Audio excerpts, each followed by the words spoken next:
Дайнд оролцсон баатарлаг амьтад. Амьтдыг дайн толоонд ашиглаж ирсэн нь эрт дээр үеэс улбаатай.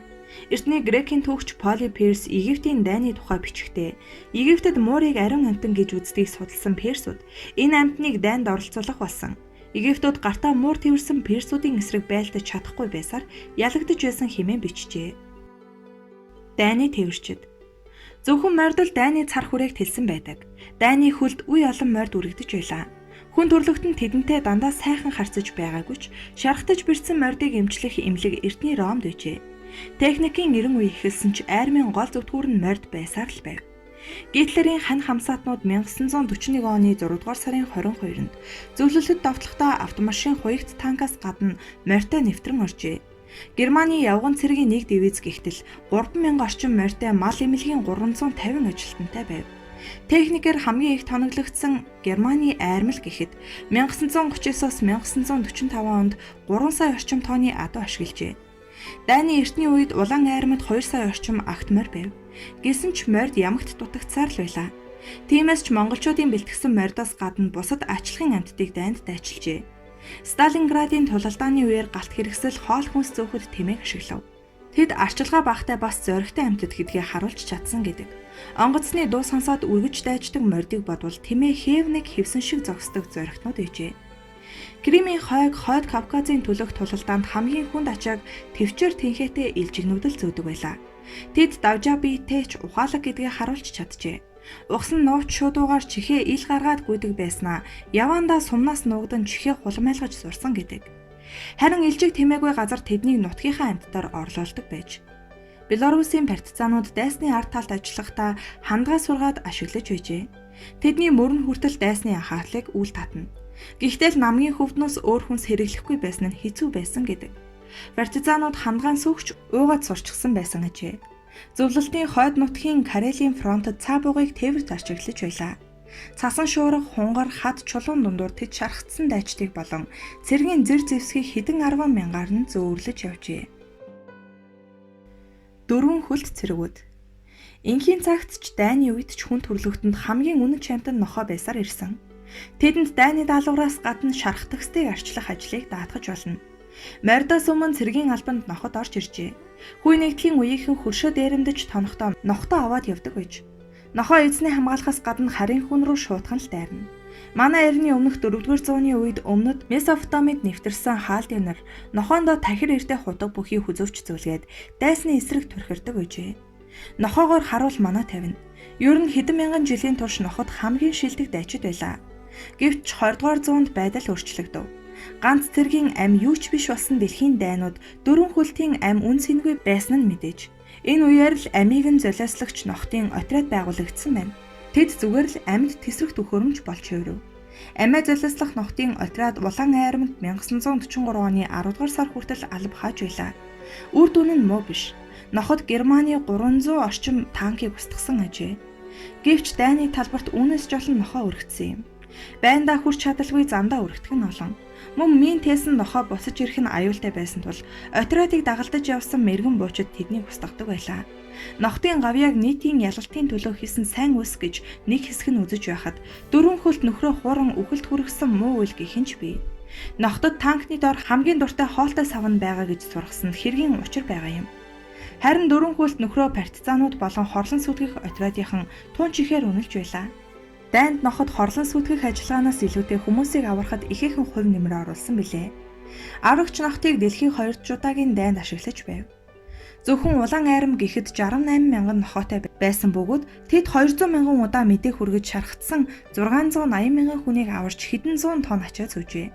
Мөн тэд 4 сая гаруй мин илрүүлсэн гэдэг. Тагнуул дэлбэлэгч аврагч холбоочин байхын зэрэгцээ хүний сайн нөхөр болсон ноход дайны замыг 4 хөлөөрөө машинаар бас танкаар туулж онгоцоорч нисэж байлаа. Десантын нохооч байв. Британийн армийн Спаниэл үйлдвэрийн Роб хэмээх нохоо шүхрээр 20 удаа бууж олон арван байлдаанд оролцжээ.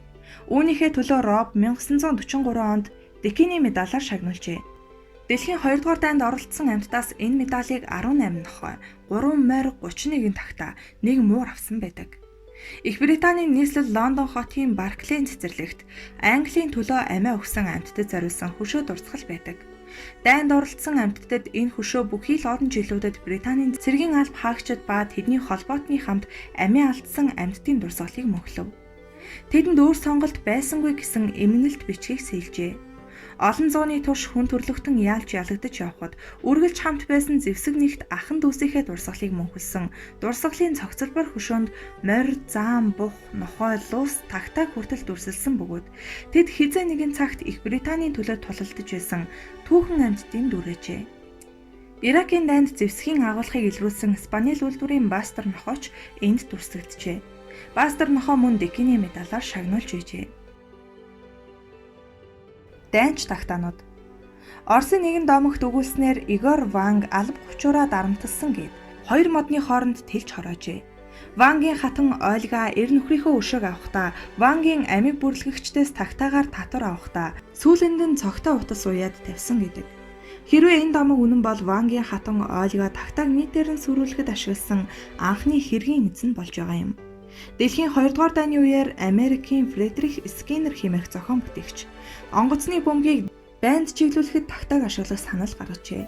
Хүчирхэг линзтэй төхөөрөмж бөмбөгний толгойд байрлан контактын дэлгэцээр байн зураглалыг гаргах бөгөөд тусгай сургасан тагтаа дэлгэцийг туншин бөмбөгийг залгах ёстой байв. Гэвч энэ систем бүтлгүүтжээ. Дайны дараа Их Британи тагтааг дайсны нутагт хим биологийн зэвсэг тараахад ашиглах бодолтой байв. Тусгайлан сургасан тагтааг 60 г орчим бодисыг 300 км-ийн зайд зөөх чадвартай гэж энэ санааг сэдэгчид үзжээ. Үүний зэрэгцээ шонхор шувууны отряд байгуулан агаарын орон зайг хамгаалуулах төсөлж хэрэгжүүлж байв. Мянган жилийн турш найдвартай гүйцэтгэж байсан шууданчийн албаараа тагтаанууд дайн тулаанд алдаршжээ. Хүмүүс ч тэдний гавьяаг үнэлсэн билээ.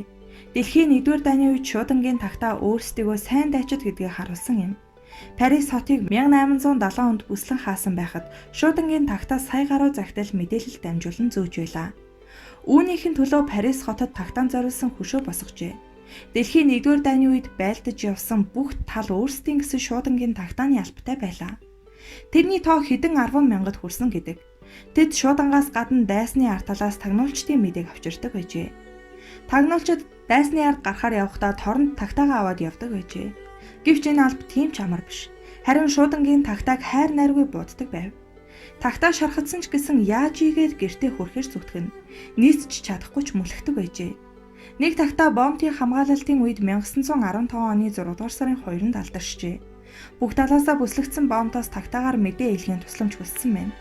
Тагтаа химийн хорт утаан үлдээ тааралцсан ч мэдээ хүргэсэн учраас хожим түүнийг бомбын баатарлаг хамгаалагч гэсэн бичгтээ алтан бөгжөөр шагнаж бөгжилсэн ажээ. Үгснийхэн дараа тэр тагтааг цэргийн ёсоор хүндэтгэн мушуулжээ. Амиа золиослогчид. Заанууд дайнд оролцсон гэхээр хэдэн зуун дайчдын эрэмдэглүүлсэн цогцос тулааны талбарыг дүүргэх нь ойлгомжтой.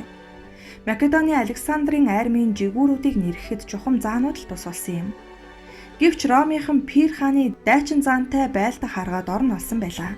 Хадаастай самбаруудыг тэдний замд хаяхаас гадна галаар айлган ухраадаг байж, шархтай айсан амьтад эргээд өөрсдийнхөө цэрэгийг бот нэрэгчдэг байжээ.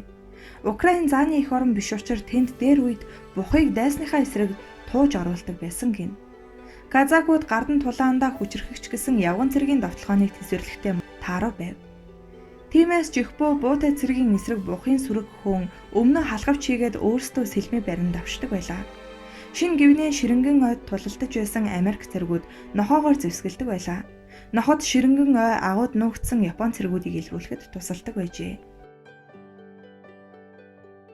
Далайн шумбагч цэргүүд. Дельфин буюу далайн гахаа далайн арслан цэргийн зорилгоор ашигладаг нь хамгийн хачирхалтай. Эдгээр ухаалаг хөөрхөн амьтад хүнд хязгаарч хор учруулж байсангүй. Харин ч живж бөө хүнийг аварсан нь хөнлөв. Гэтэл хүн төрлөختөн далайн гахааг усан шумбагчийн багийг хуулах, биетнаас нь тарилгаар тариа хийх, эсвэл хамраар нь мөргүүлэх зэргээр тэдний хувьд тоглоомын шинжтэй аргаар сургаж эхэлжээ. Юугаач мэдэхгүй далайн гахаа эдгээр тоглоомонд суралцаж, дараа нь дайсны шумбагчтай ингэж тоглох ёстой байв. 20 дугаар зууны эхээр амиа золиослогч далайн гахаа сургах санаа анх бий болжээ. Тэд миний хөлөг онгоц руу түлхэн ойртуулж мөргүүлэх ёстой байв. Гэвч далайн гахаан сургалтанд амархан ордог. Тэдний оюуны өндөр чадамж зэргүүд нь дайнд бүрэн ашиглагдаагүй юм. Азаар торпедо шумбагч онгоцнууд зэвсэг гарч ирснээр далайн анхан сургалтыг зардал ихтэй гэж үзжээ. Дэлхийн 2 дугаар дайны дараа тэднийг дайсны шумбагч онгоцонд ойртон тусгай дохионы төхөөрөмжийг онгоцны их биеинд наалдуулахад сургасан байна. Дохионы дагуу шумбагчийг эсрэг тал нь сүнэх зорилготой байв. Дэлхийн хэмжээнд далайн гахаг сургах 2 том төв байв. Зөвлөлтийн дельфинүүдийг хуучин дайны тесэрч амжаагүй мин торпедыг олоход ашиглаж байжээ. Зөвлөлтийн хамгийн алдартай нь Геркулес нэртэй далайн гахай. Тэр эхлээд 51 метрийн гүнд дэлбэрээгүй үлдсэн торпедыг олж тэмдэг тавьсан байна. Удалгүй түүний олж илрүүлсэн галт хэрэгслийн тоо 100-аас давсан байлаа. Тэсрэх бөмбөг илрүүлэх далайн объектуудыг манах зэрэгт амьтдыг бүр Вьетнам Персийн булангийн дайны үеэр ашиглаж байжээ. Зарим их сурвалжийн мэдээгээр Вьетнамын дайны үед дельфинууд Америк нэгдсэн улсын Камран дахь 7 дугаар флотыг хамгаалж байсан төдийгүй Вьетнам зөвлөлт талбайт улсын 60 гаруй усан цэргийг устгаж байсан гэдэг. Далайн арслан устанд альвааг сонсохдоо гайхалтай нэгэн. Ил гайхалтай чадвараараа 300 метрийн гүнд байгаа минийг мэдэрч аюулгүй болгодог аж. Эдгээр амьтад тэнгисийн цэргийн хүчинд зүгээр л нэг албах хашдаггүй. Байн гур чадвараа дэвшлүүлж байдаг. Сургалт тоноглолтоороо зөвлөлтийн Төв Америкийнхнаас илүү байсан гэж ярьдаг. Мал эмнэлгийн олон албат тэдгээрийн тоонд сэтгэл зүйч байсан гин. Зөвлөлт холбоот улс бутарсны дараа уг төв хөрөнгөгүй үлдэн сургалттай далайн гахаагаараа жуулчдад цирк үзүүлдэг байжээ. Америкийн далайн гахаанууд сургалтаа үргэлжлүүлсээр байгаа. Түүгээрч барахгүй Иракийн эрэг хавьд тэд хэдэн 10 мин олж устгахад тусалжээ. 20 дугаар зууны сүүлийн хагаст янз бүрийн амьтдыг цэргийн зорилгоор ашиглах туршилт өргөн хийж байлаа. Яст мэлхий, хулган, зурам, үд хорхой хүртэл гол төлөв хим биологийн зэвсгийг тараахад ашиглах төслүүд их байлаа. Дайнд шавж оролцсон баримт байдаг бөгөөд Лондоны дурсгалын хөшөөнд нэгэн галт хорхой мөглөгдөжээ. Шилэнд цогтолсон галт хорхойн гэрэлд дэлхийн 1-р дайны Британи цэргүүд ар гэрээсээ авсан дайны захидлыг нуувчиндаа шүний харгууд уншин суудаг байжээ. Мөн тэдний гэрэлд газрын зураг харж мэдээлэл бичдэг байсан гэдэг.